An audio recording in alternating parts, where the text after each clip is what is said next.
Olá, sou a professora Estel Oliveira Santos Rodrigues e esta é a nossa segunda aula. A nossa aula 2 do livro texto foi dividida para as aulas 2 e 3.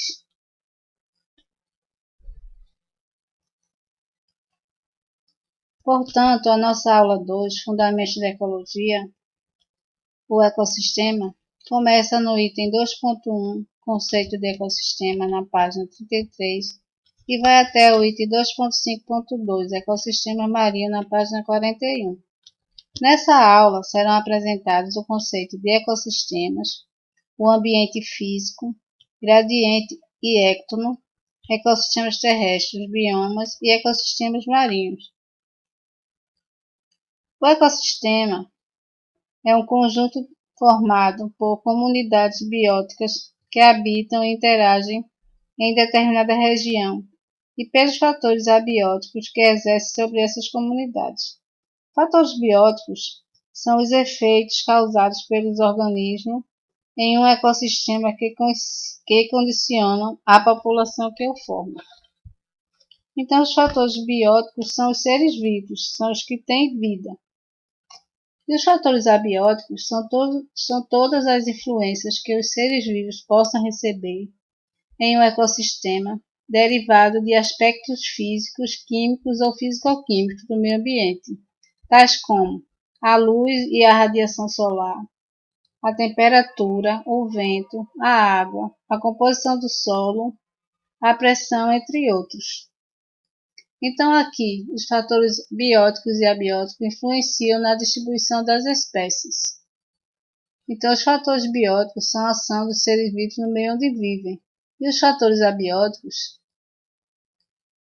temperatura, água, salinidade, luminosidade, rochas e solo. Então, aqui embaixo dessas três figuras são desenhos ou fotos de três ecossistemas diferentes. Então, todo ecossistema possui fatores bióticos e abióticos. Então, agora vamos ver ecossistema, gradiente e ectono. Gradiente são as divisões e zonações apresentadas pelos ambientes terrestres. As zonações são processos de alteração da comunidade ao longo do espaço. O ectono consiste de áreas de transição ambiental, onde comunidades ecológicas diferentes entram em contato. Podem ser mudanças bruscas na vegetação e diferentes gradientes ecológicos que causam esse contato entre as duas comunidades, e assim são considerados potenciais indicadores de resposta a mudanças climáticas e reguladores de fluxo ambiental.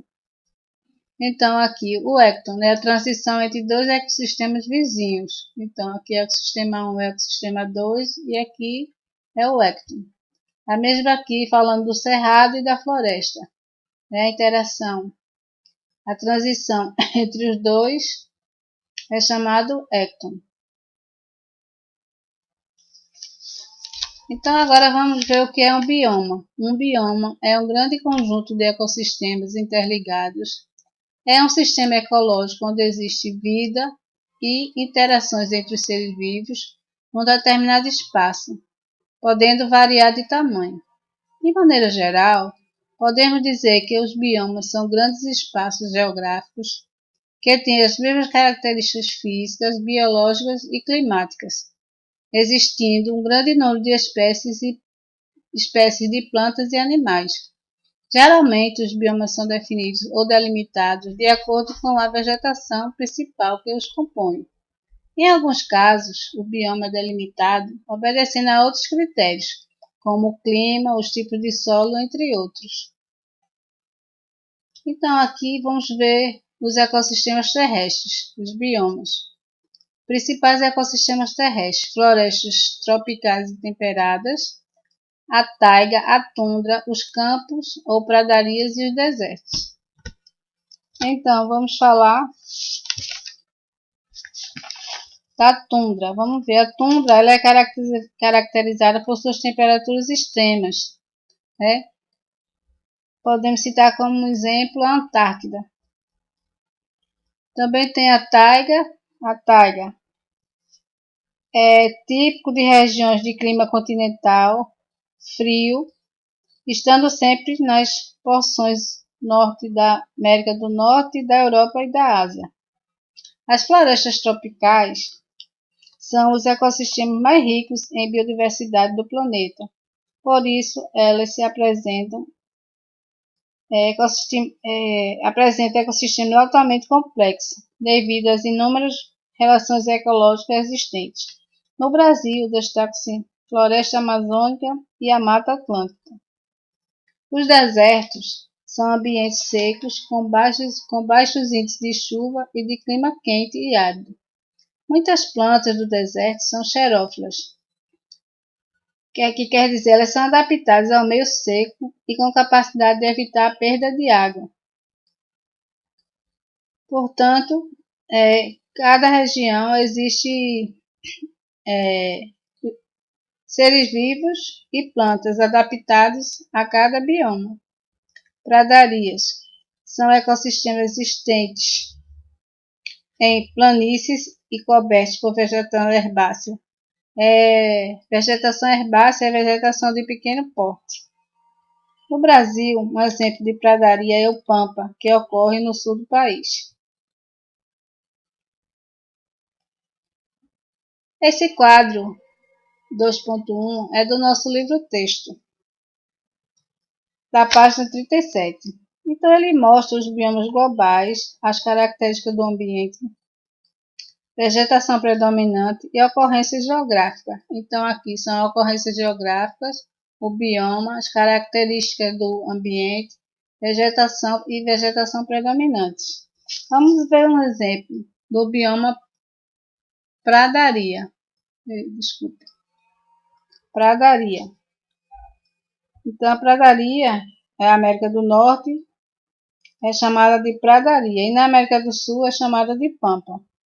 As características do ambiente: regiões com período marcado pela seca, vegetação predominante, gramíneas e algumas arbustivas, que são árvores de pequeno porte. Então, ela é uma tabela bem completa, achei bem interessante. Os principais biomas brasileiros são a floresta amazônica, mata atlântica, floresta amazônica, mata atlântica, cerrado, que é aqui, né, pega um pouquinho aí daqui do Nordeste, caatinga e pampa. Então vamos ver a Mata Atlântica. É a maior floresta tropical do mundo. 60% da sua área está no Brasil. A Mata Atlântica, aqui é a Mata Atlântica, né, que é toda a nossa costa. Floresta tropical que acompanha o litoral brasileiro. Devido à ação do homem, resta apenas 7% da mata original. Então, da Mata Atlântica, que acompanha todo o litoral brasileiro, da Mata Atlântica mesmo só existe apenas 7% devido à ação do homem. Então, o Pantanal ele está presente em Mato Grosso do Sul e Mato Grosso. E onde a gente sempre vê na televisão, algumas regiões elas ficam alagadas no período de chuva, né? Que as pessoas têm que tirar o gado, levar para outro lugar, para eles não morrerem. Então, esse aqui é o bioma Pantanal. E a Caatinga é a nossa conhecida, né, que aqui no Nordeste, é a região do sertão nordestino, clima semiárido, caracterizado por uma vegetação de arbusto de porte médio. E por último, o Pampa. Também ele é lá no sul, né, do Brasil, e também a vegetação é composta por árvores herbáceas, são árvores de pequeno porte. Essa tabela aqui também, 2.2, esse quadro, é do nosso livro-texto, onde fala dos biomas do Brasil, a vegetação predominante em cada bioma, os estados onde existem esses biomas e a área de cada bioma. Agora vamos conhecer os ecossistemas aquáticos. Os ecossistemas aquáticos representam os meios hídricos existentes, sejam de água doce, rios, açudes e lagos, ou de água salgada, oceanos e mares. Ecossistema de água doce. As águas continentais ou doces são classificadas em ecossistemas lênticos, que são rios, açudes ou lagos de águas paradas. E ecossistemas lóticos são os que têm água corrente. E também os ecossistemas de áreas úmidas, representadas por florestas inundadas, brejos e charcos, como podemos ver aqui nas figuras. Então vamos ver agora os ecossistemas marinhos. Os mares e os oceanos cobrem cerca de 75% da superfície da Terra, constituindo, portanto, o maior ambiente natural que dispomos. A distribuição dos seres vivos no ambiente marinho está condicionada aos seguintes fatores: iluminação, pressão, temperatura da água, nutrientes e minerais. A iluminação ela varia com a profundidade, então quanto mais profundo, menos luminosidade. De acordo com a presença da luz, os ecossistemas marinhos são classificados em zona fótica e zona afótica. A zona fótica compreende a região na qual a incidência luminosa consegue penetrar na coluna de água, geralmente compreendendo cerca de 200 metros de profundidade, de acordo com a turbidez da água. Então, quanto mais água tiver turva, a iluminação penetra menos, e quanto mais água tiver mais límpida, a iluminação fica melhor. Então, essa zona fótica ela corresponde à faixa considerável corresponde à faixa com considerável concentração de organismos, entre os quais os micro-organismos fotossintetizantes, ou autotróficos.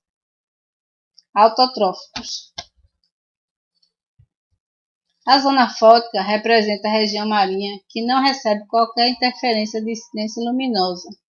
Os organismos heterotróficos que habitam nessa faixa dependem da disponibilidade de oxigênio e da matéria orgânica dissolvida, respectivamente dissolvida e percolada, decantada na zona fótica.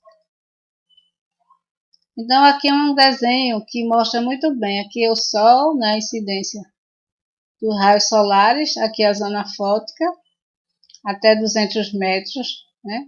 E aqui abaixo de 200 metros a zona afótica. Bem, chegamos ao fim da nossa segunda aula, bons estudos!